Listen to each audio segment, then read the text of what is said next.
up, everybody? We're back with another NCNinerTalk. I'm Nicholas, and this is my papa, Carlos. What's up? Our first guest of the year, my boy from elementary and middle school, Princeton.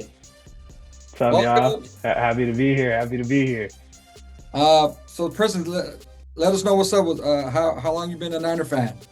I've been a Niner fan my entire life. You know, I'm 18 years old, but to be honest with you, growing up, I was always majorly into basketball. And it's going to sound a little bit bandwagon, but I just happened to become a gigantic Niners fan during the start of the 2019 season because that was the first. Welcome.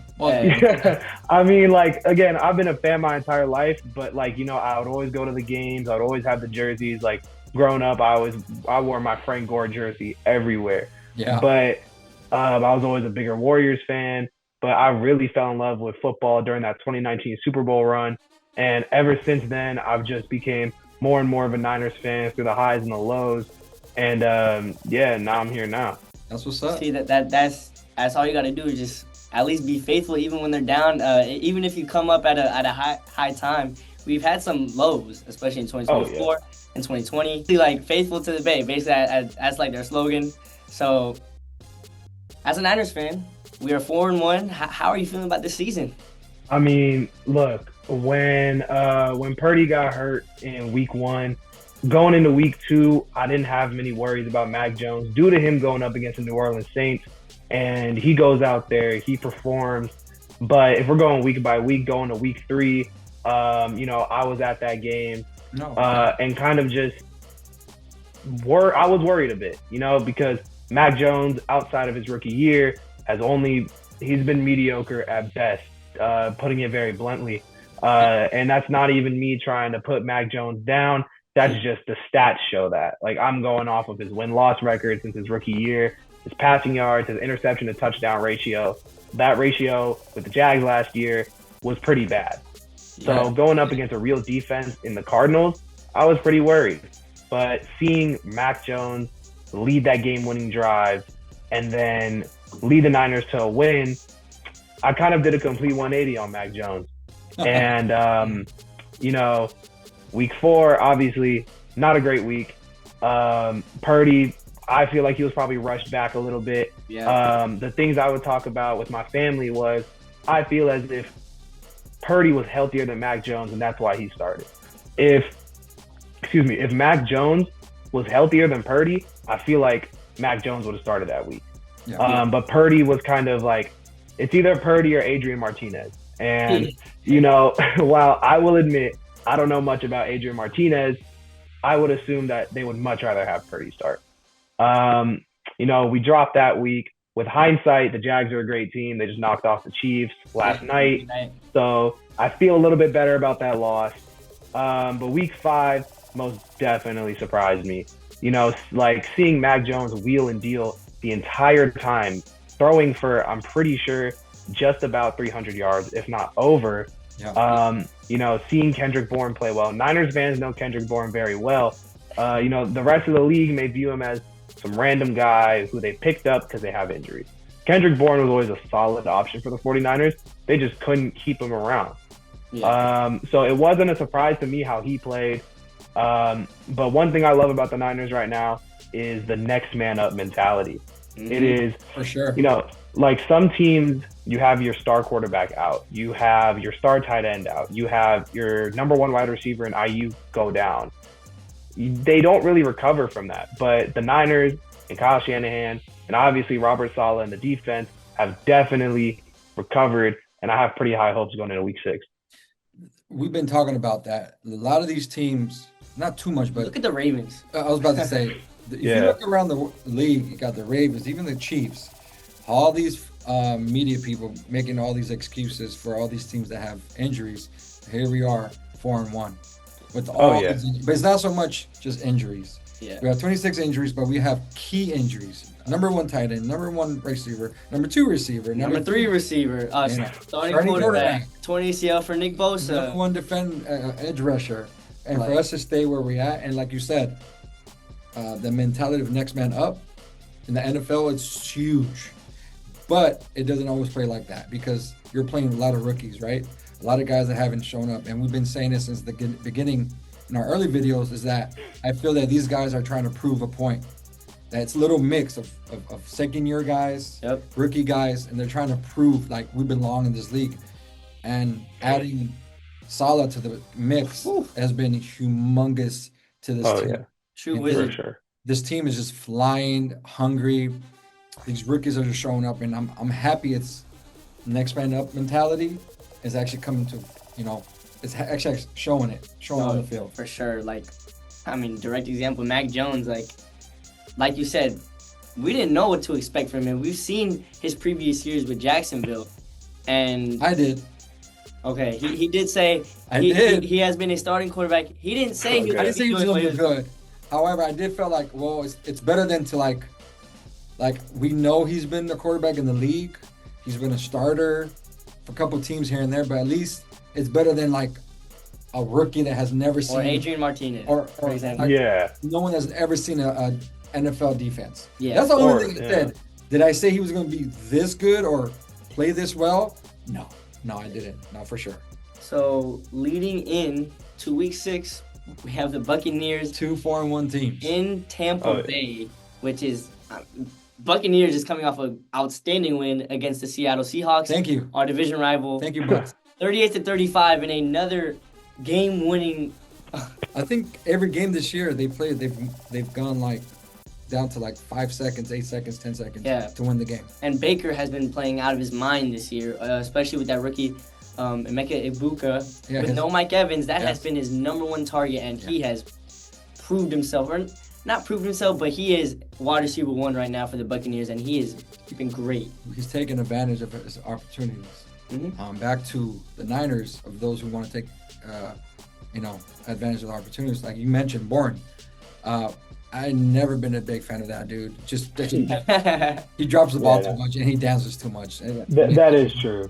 But as long as they do their job, same thing with Jennings. I was never a big fan in the beginning because he would drop the ball a lot. But then he stepped up. Bourne stepped up last week after that drop.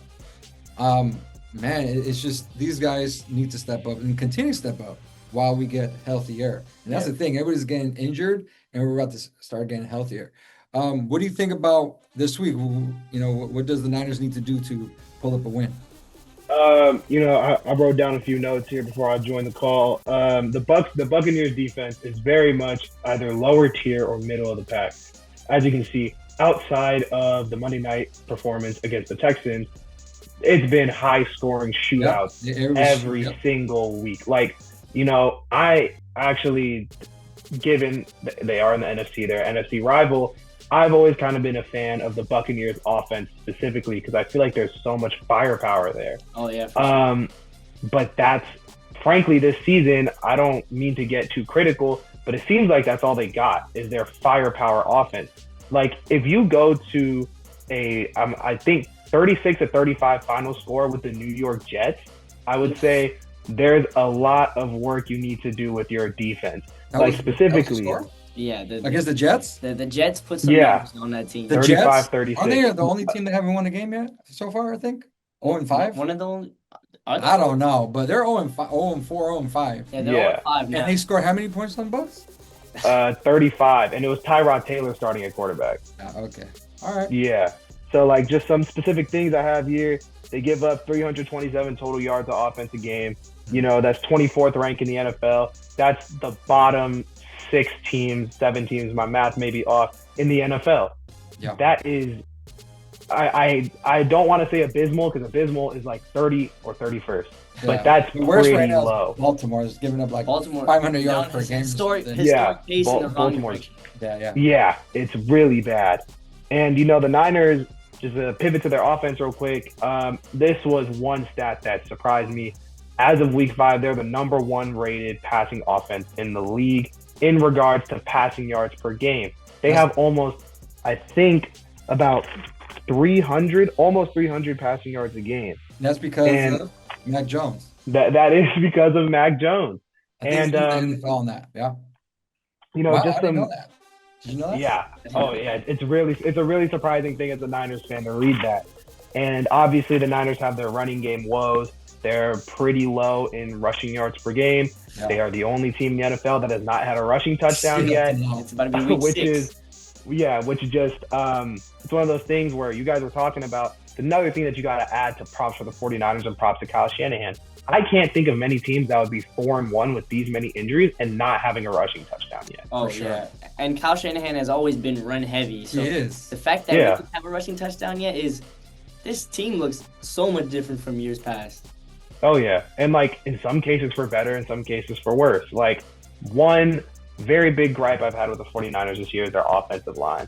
The offensive line really, like, the complaint, I'm a very big Purdy supporter. I've always countered the argument of him being a system quarterback. Like, the argument I would always put as a Bay Area kid is how people would knock on Barry Bonds for using steroids. He's using steroids. It makes him stronger. He still has to hit the ball. He still has to make contact with the ball. Yeah. Purdy, he may have all these weapons. He still has to throw the ball. He still has to get the ball there. Yep. He still needs to get it to them. Yep. I will say, it is kind of hard to defend him these 2 games of the season. I'll give him that. But watching the Jags game, the O-line did not help him out whatsoever. Not at all. And, the interior O-line, the tackles, really, Trent Williams has had an up and down year so far. Especially that game. The Jaguars game. He was getting beat every single play just about. Yeah, and luckily, again, the Buccaneers don't have a great defense, but still, one of the key points I wrote down is to win this game, the O-line needs to give Mac Jones time to throw, and they need to help Christian McCaffrey, like, run up the middle, not even up the middle, just inside the tackle. Because you can't bounce out the play to the outside every time. Yep. Like, granted, CMC does have speed, but you can't use that every single play. You have to mix in inside zones. Sometimes you may have to run it up the middle. And that's just something the Niners have not done this year. So that was one of the key points I wrote down for the offense. For the defense, I didn't have many notes because the team is playing great. One key thing I wanted to look at was how many times Diamador Lenore is going to be matched up with Emeka Egbuka. Because outside of Emeka Egbuka, that's really because Chris Godwin is still nursing his ankle. He's back, but he has not produced how he usually does. Yeah. Bucky Irving might be out this week. Most likely he's going to be out this week. Yeah, I think he is. Rashad White is a power back. He's not explosive like Bucky Irving. So I feel like all the defense needs to do is contain Emeka Egbuka and limit the big plays, the 25, 35-yard completions that the Bucs have on a regular basis. And I think, frankly, they can easily win this game if they just contain those things. Yeah. Right. And you say contain those things. It's not going to be easy. It's no, not at all. Just like we did an excellent job prior to the number 1 wide receiver. Puka still ended with his 85 yards, but for the most part, we kept him in front of us. And that's important, like you were saying, with Lenore and just slow Emeka Egbuka down. And I feel we're going to be solid. Maybe they'll take him out and force everybody else to beat us. Yeah, but the thing is, with this 49ers D-line without Bosa, we haven't seen too much pressure, and it felt like Stafford had all day. And like every time he dropped back, we had 1 sack, and I was like, oh, wow, this D-line is back. And then the only difference, though, is that these 2 quarterbacks are 2 different styles. So Baker can move. Baker moves to throw. Stafford doesn't have to do that. He just likes chilling in the pocket, right? So say we push him out, right? Even if we push him out, he likes to do that. He's like almost like a Purdy. He likes to move, improvise, throw the ball. Yeah. However, he'll do a lot of mistakes doing that as well. Especially when we have linebackers we have our linebackers. You get into his face. He's not that big of a tall quarterback. He will end up throwing a couple, interceptions to us. However, we just, like you mentioned, I'll piggyback on you. We just have to contain these guys in front of us, and our defense has been flying. Other than the Jaguars, which I don't know what happened in that game. We almost had a chance. Our defense didn't almost had a chance to win that game anyways. Yeah. It was just crazy. Our defense barely even gave up any points. It was that punt return that made the score look like it was just outrageous. Yeah. That play definitely made it look a lot worse. And just, to kind of talk about the defense a bit more, it's another. I feel like each time I talk about the Niners, I can find more things to give them props on. The 49ers defense has not gotten an interception yet this season. No. I keep forgetting about that. I love to talk about how I feel like the Upton Stout interception It could have been an interception. It could have been pass interference. It's just the call was the call. But looking at the Niners defense, the fact that they can't get home, they can't create pressure, and they don't really get interceptions, you have to look at specifically the coverage, because I feel like some kind of basic tier NFL fans will look at a team and say they don't have any interceptions, their DBs must suck. Yeah. You know, like the defense must suck. No sacks, the defense must suck. No, the Niners make their bread and butter. They make their money on stopping points. Yep. Like they've averaged 19 points allowed per game. That's really good. And then on third down compared to last year. Yeah. Last year. Oh, the third down defense is amazing. Third down last year was just like 31 automatic, 36 automatic, 30-20 automatic. Like, can we stop them? This year they've been locked in. And I think it has to do with Saleh. Back to that, man. Yeah. He's a wizard. He's been an amazing pickup, knowing when to blitz, when to hold back, fake that blitz, have these cornerbacks hunting, swiping on that ball, you know. And like you mentioned, all these negatives, and we're all on the positive side of it. Yeah. No interceptions, right? We're not getting that many sacks, if that. Offense, no rushing touchdowns. Yet we're 4-1, and solid 4-1. You know, like it's as solid as you can get without your star players. Yeah. Like we just beat the Rams. Rams looked like they had one of the best offenses in the league, and their defense was most in sacks. And the Niners just came into SoFi, Levi South, and took the W. Yeah. Like, you been to that stadium? No, I haven't, but I want to, specifically for a Niners game. So I can go in there, rock my red, and see the Niners pick up another dub as they usually do out there. We were trying to go this year, but it didn't happen. But yeah, that's something else, man, to see that. So that's what they need to do at Tampa Bay. I mean, we played them the last 3 years now, or 4 years. Basically, yeah. Once every. We play them almost every year. So yeah. And every year we're playing them, they're very hyped up. This team is. Buccaneers, they have an identity now, and with Baker Mayfield at quarterback, he has one of the best O-lines in the league. With Tristan Wirfs, we were speaking with the defensive pressure. Like they almost beat us with Bosa last year, and he stiff arm Bosa. He had him right here and just threw it down on 4th and 7. I hated that play. I hated watching that play. So I think we just need to a couple keys for me on offensive wise, at least, just do the same thing we did with the Rams. You know, keep it positive on first down, pick up 3-4 yards every down, 3-4 yards. So when it comes third down, it's like 3rd and 1, 3rd and 2, as manageable. Continue to use, of course, CMC. We've been saying it since three games ago. Put him on the slot. I mean, he's untouchable. No one's gonna guard him. No safety, no linebacker. Then they cannot guard him. So continue doing that. And if you control that and control the ball control, it's gonna be a long day for Tampa Bay, I believe. Yeah. I think so too. Yeah. You know, and I guess kind of just talk about the offense a bit more now. One question I have had watching the Niners and watching Kyle Shanahan coach is, where is Brian Robinson? You know, like, and I feel like that's, judging by your guys' reactions, that's like how I've assumed that's every Niners fan. Like, you know, when I went to the game in week 3, I had people around me. I would hear them asking, where's Brian Robinson? Like, why isn't he in the game?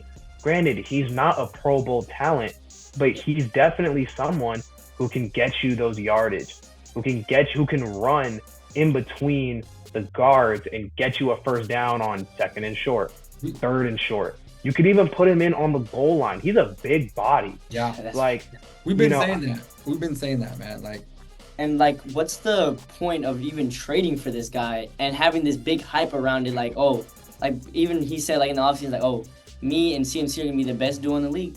And I feel that's where Kyle Shanahan has been lacking. He hasn't liked too much this season. He's been like putting up master classes like with the given talent he has. So if you're given this like much injuries and you have so much injuries, then use the guy that we just traded for. You know what though? He should use more of him on the back and CMC in the slot. What's gonna happen is they're gonna have to move a linebacker or someone. So we're just gonna leave the running game a little bit easier for Robinson. But or even have, what do I know? I'm not Kyle Shanahan. Even have them both in the backfield and have CMC swing out, fake the swing and hand it. You have 2 options right there. You have 2 great running backs. like the usual Kyle Shanahan stuff. And it's like, it feels like going back to the 2019 season, we saw more dual running back sets with Raheem Mostert and Matt Breida than I've seen with Christian McCaffrey and Brian Robinson Jr. No hate to Raheem Mostert and Matt Breida. I loved those two. Like seeing Raheem Mostert in the NFC Championship game break off for damn near 250 yards and 3 touchdowns was one of my favorite moments as a Niners fan. But objectively, Brian Robinson and Christian McCaffrey are better talents than both of those running backs. No doubt. So it's I feel like Shanahan play calling wise has kind of gone back to the quote wizardry people like to say he does. Like, the attempt to have, the double pass last week. Things like that are the things that I missed from Shanahan last year. It seemed like Shanahan was just run, pass on third, like run, pass third down, pass, 3 and out. That seemed like that's what it was. But now I feel like Shanahan is, as people like to say, getting into his bag again. And that's what the Niners offense needs. Yeah, no doubt. They need to use this guy. Or maybe he's waiting to the second half. He doesn't want the whole league to see what he's doing with this guy. I don't know. But there's just got to be a plan for this guy. They can't just keep him on the bench for the rest of the season, majority of the time. And eventually he'll be. And CMC's, he's, my goodness. I mean, if you want to doubt if he's injured or not healthy or healthy, I mean, he's getting 30 touches a game. 30 touches. Yeah. I mean, I don't know if that's good, but is that healthy?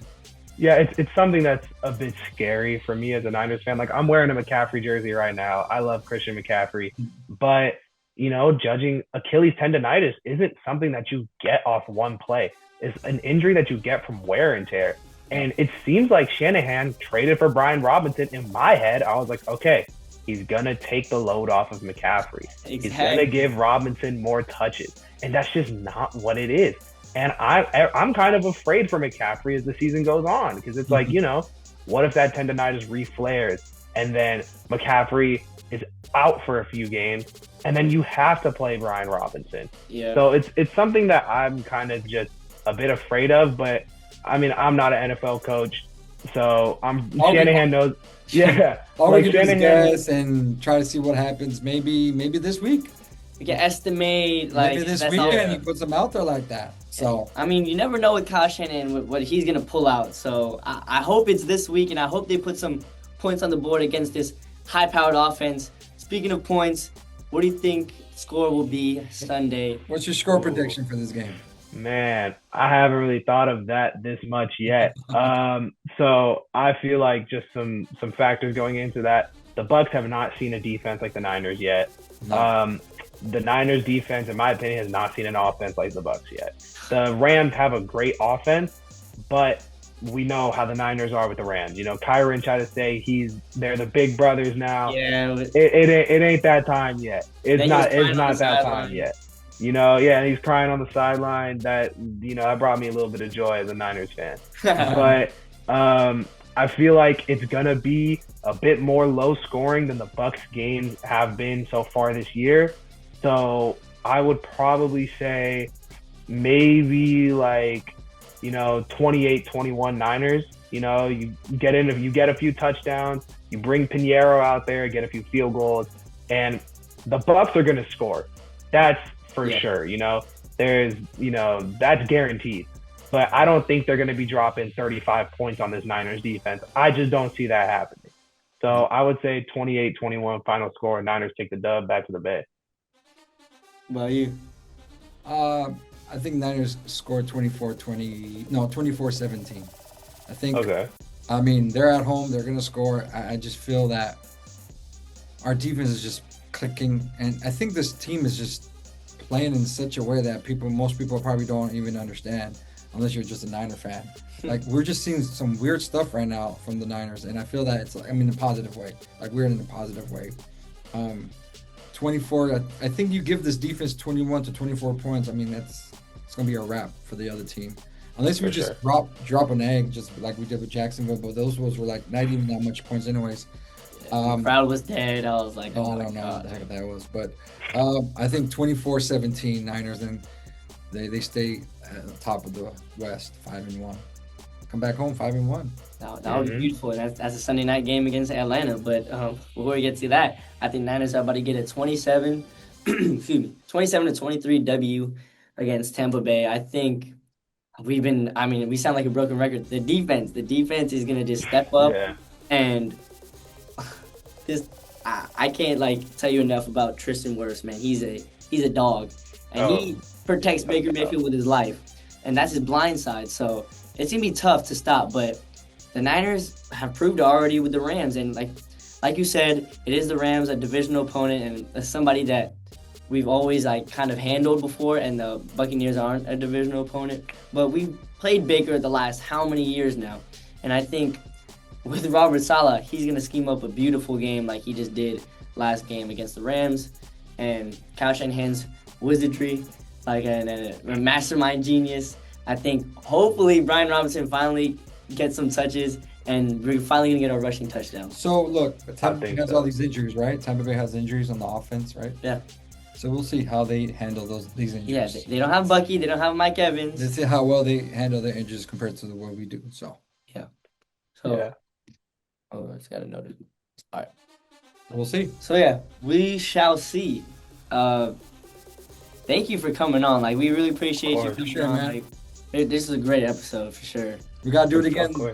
We got to do it again this year. For sure. I'm 100% down. Y'all gotta let me know what games y'all want me on, what weeks, recap, preview. What game? You could pick a game right now if you want, Or let us know. Let this guy know.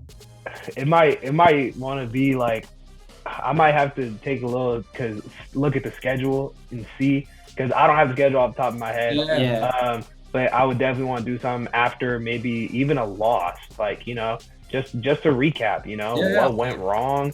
Looking forward to the next week. A win would obviously be great to talk about. But yeah, I'll definitely want to be on, as many times as I possibly can with y'all this season. For sure, man. But I'll take a look at the schedule and I'll get back to you guys. All right. It was a pleasure having you on. 49ers get the dub. What did you say? 24-17. 24-17. You said 28-21. Yeah. 27-23. Niners go 5-1.